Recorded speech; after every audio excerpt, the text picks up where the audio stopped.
So in this session, we will do the structure question related to nuclear atom. Yesterday we did the MCQs, multiple choice question. Today we'll do the structure questions related to the nuclear atom. So as we know, every matter consists of atoms, and atom consists of neutron, proton, and electron. The central part of an atom is the nucleus. Around the nucleus, electrons are moving, and overall atom is neutral. And we can represent the element by symbol A, X, and Z, which is called a nuclide notation. A is representing a nucleon number, Z is representing a proton number, and X is a chemical symbol of that element. So in this question, as you can see,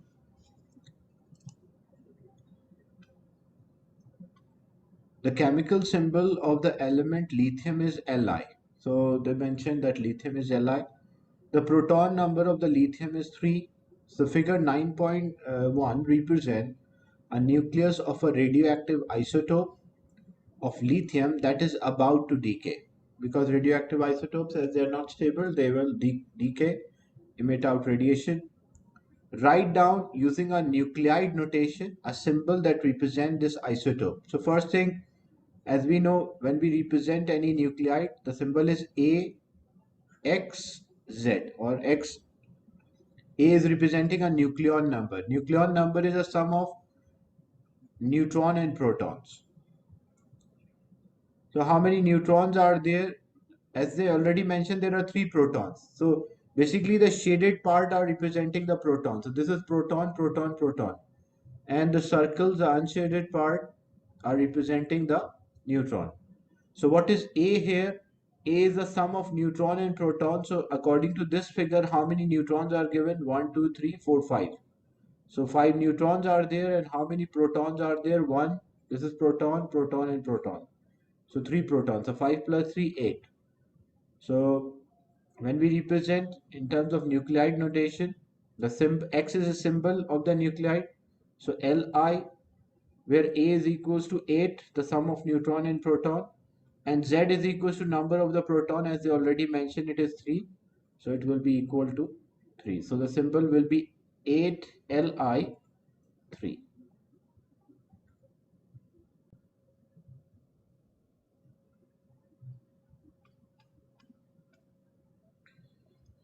So when we describe the structure of a lithium, the nucleus consists of 3 proton, 4 neutron, and 3, where proton number Z is a proton number and the nucleon number is A. And we already discussed about the isotope, same atomic number but different atomic mass. Figure 10.1 represent a neutral atom of an isotope of element X. So element X isotope is given. State one similarity between this atom and a neutral atom of a different isotope of element X. Like, what is the similarity between the isotopes?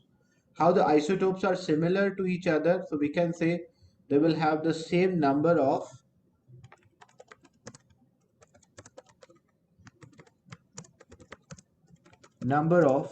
protons. We have to write only one similarities. So we can mention protons or electron, any one of them.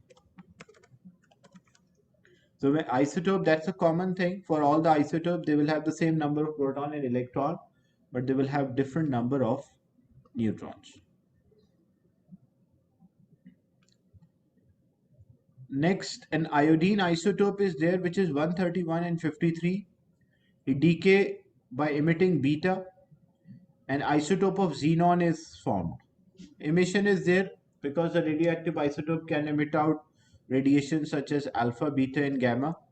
The question is state the number of each type of particle in a neutral atom of iodine 131 and 53. So the nucleon number is equals to 131 and atomic number is equals to proton number is equals to 53.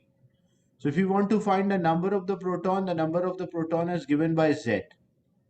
So that is equals to 53. So we will write 53 here.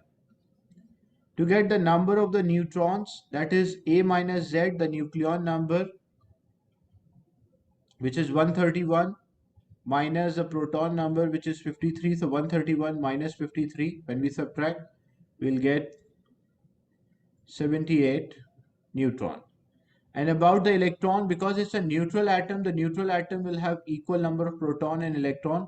So if there are 53 protons, then it should have 53 electrons. So that's why 53 electrons will be there.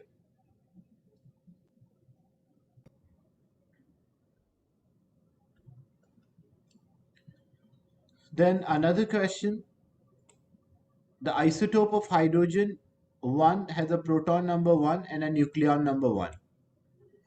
The two isotopes of helium 3 and 4, helium 3 is having proton number 2 and nucleon number 3. Like there's a helium with the proton number 2 and nucleon number 3, and another helium 4 is there which is having proton, because to be an isotope they should have the same number of proton or atomic number but different atomic mass.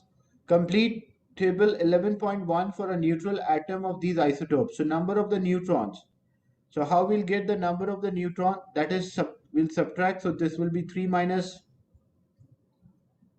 this will be 3 minus 2, so which is equals to 1. And this is 4 minus 2, so that is equals to 2. To get the number of the electron, we know it's a neutral atom. So if this containing 2 proton, then it should have 2 electron. This also. Then when we compare mass compared to a hydrogen one, so when we compare the mass, so hydrogen mass, the mass of hydrogen is 1.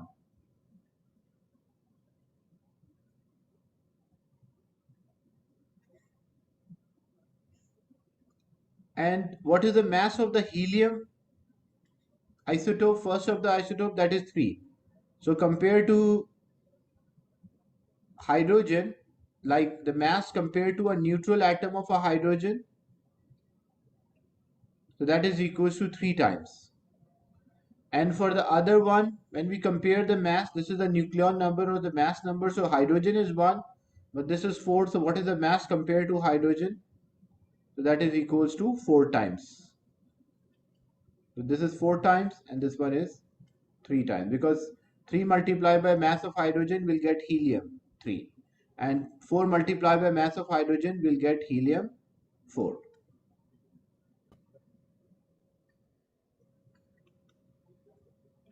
Then bismuth 214 is a radioactive isotope with a half-life of 20 minutes. The nuclide notation of a bismuth is given 214 and 83. State the composition of the nucleus. Because in the nucleus we have neutron and proton, there is no electron, so we don't have to write anything about electron. So how to get the number of the neutron? When we work out A, the nucleon number is 214 and Z is equals to 83. So to get the number of the neutron, that is A minus Z. So 214 minus 83. So when we subtract, we'll get 131. To get the number of the proton, that is given by Z. So here Z is 83. So number of the protons will be 83. We don't have to say anything about the electron. Why? Because in the question they ask, state the composition of nucleus. Nucleus does not contain electrons, so that's why we don't have to say anything about the electrons. Another question, radon, which is 222, is a radioactive. It can be represented by a symbol 222 and 86. So what is the nucleon number? The nucleon number, or A, is equals to 222. And what is the atomic number or the proton number? That's equal to 86. We have to find, for a neutral atom, we have to find and state the number of proton. Number of protons are actually given by Z. So that is equals to how much? It will be equal to 86. To get the number of the neutron, number of neutron is A minus Z. So it will be 222 minus 86. So when we subtract, we'll get 136 neutrons.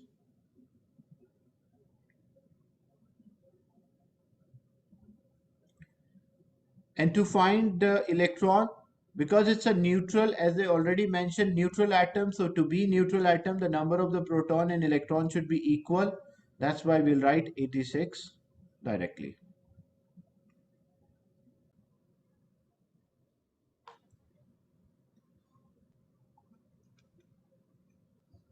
So we did this Rutherford experiment yesterday to find the structure of an atom, and he targeted the gold foil by an alpha particle. He observed most of the alpha particle passed through, few of them deviated, few of them bounced back.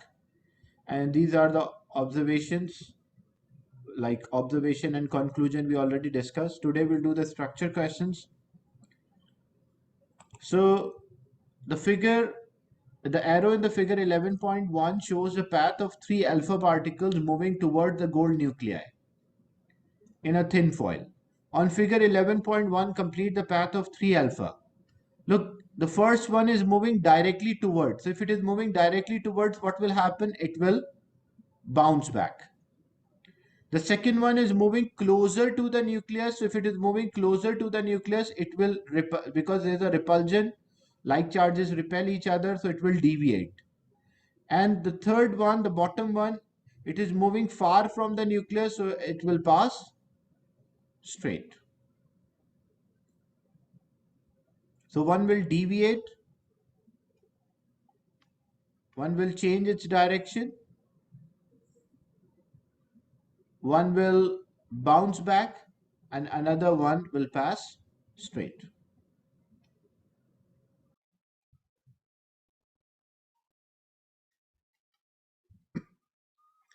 Then another one, figure 11.1 shows the path of three alpha particles which are moving towards the gold foil. The particle A is moving directly towards, so basically it is hitting the gold nuclei. So if the particle A is hitting the gold nuclei, what will happen? It will bounce back. The particle is B is moving along a line which is close to the gold nucleus. So if it is passing closer to the gold nuclei, so it will deviate. You can show a deviation up or you can show a deviation down. That is both ways it is correct. And the particle C is moving along a line which does not passes close to the gold nucleus.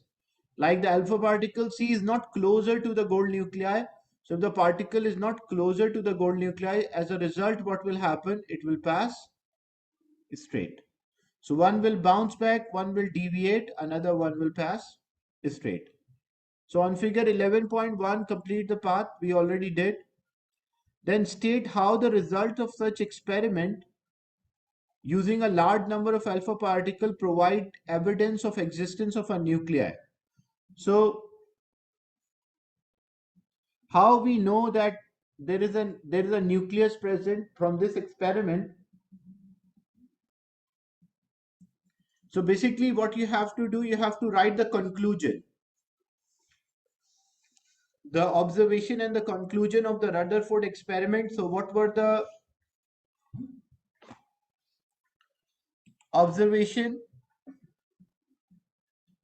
That few deflected, or most of them passed through, shows major portion of atom is empty, or most part of the atom is empty.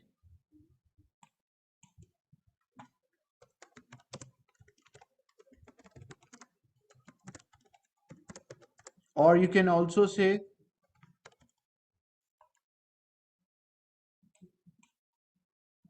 so most part of the atom is empty, you can say this. Or you can also say that the size of the nucleus is negligible as compared to size of the atom. Then few of them deflected. So what it shows, few of them deflected at a small angle, or few scattered. So what it shows that nucleus contain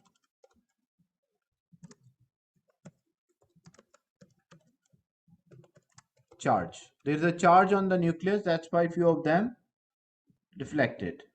And few bounce back.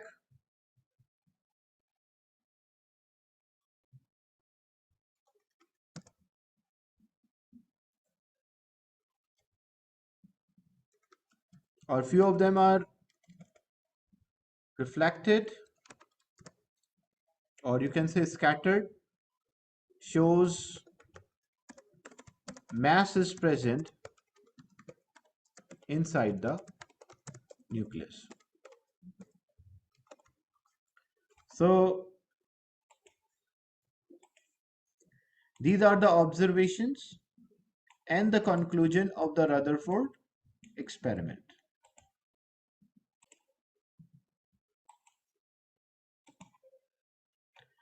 The next question, figure 9.1 shows beam of alpha particle moving towards a thin sheet of a gold in a vacuum. The detector in the region surrounding the thin gold foil. So what happened? Detector recorded deviation, like detector recorded some of them are passing through,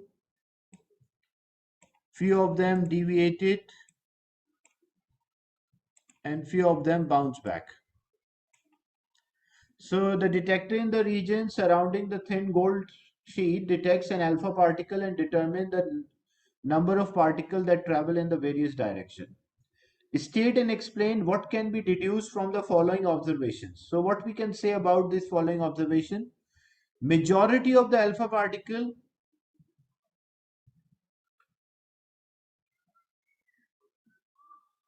are able to pass through a gold sheet undifractedly and they are detected on the far side. Like most of the alpha particles are able to pass through. This is what happened. So what we can say about this, if most of the alpha particle pass through, so what we can say the the nucleus is very small, that we can deduce, that is our conclusion. The size of the nucleus is very small and very few alpha, that's why most of the alpha particles are able to pass through. So the first part is a deduction, like what we deduce that the size of the nucleus is very small, that we deduce, that we conclude. And why we conclude like this? Because there is no interaction or very few interaction between the alpha particles and the nucleus. The second one, small number of the alpha particles are deflected as they pass through a gold sheet. So like small number of alpha particle, when it pass, they deflected. So what we say about this?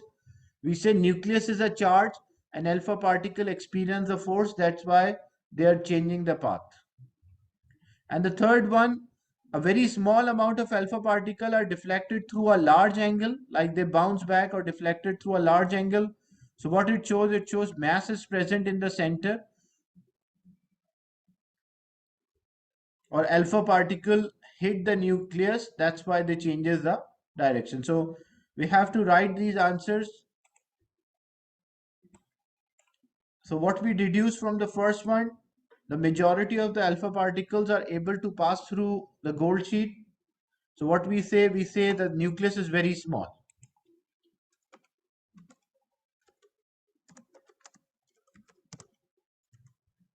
compared to atom. An explanation for that, that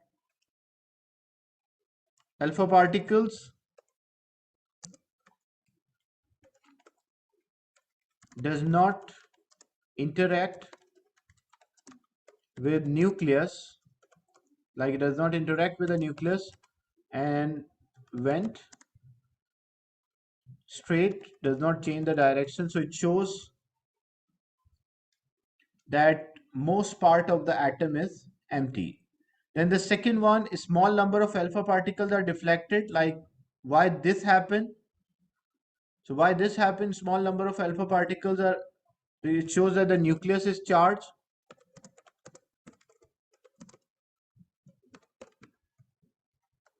And the reason explanation, that alpha particle experience the force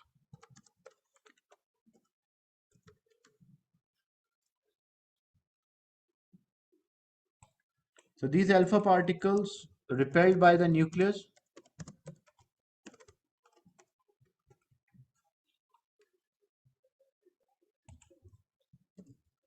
That's why the alpha particles deviate or changes the path. And the third one, very small, deflected through a large angle. So what it shows? It shows the mass is present in the nucleus. Nucleus contain a mass.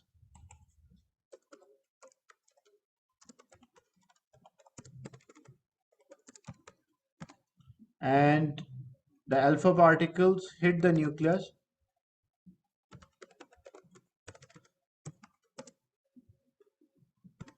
or interact with the nucleus, or alpha particles directly moving towards the nucleus.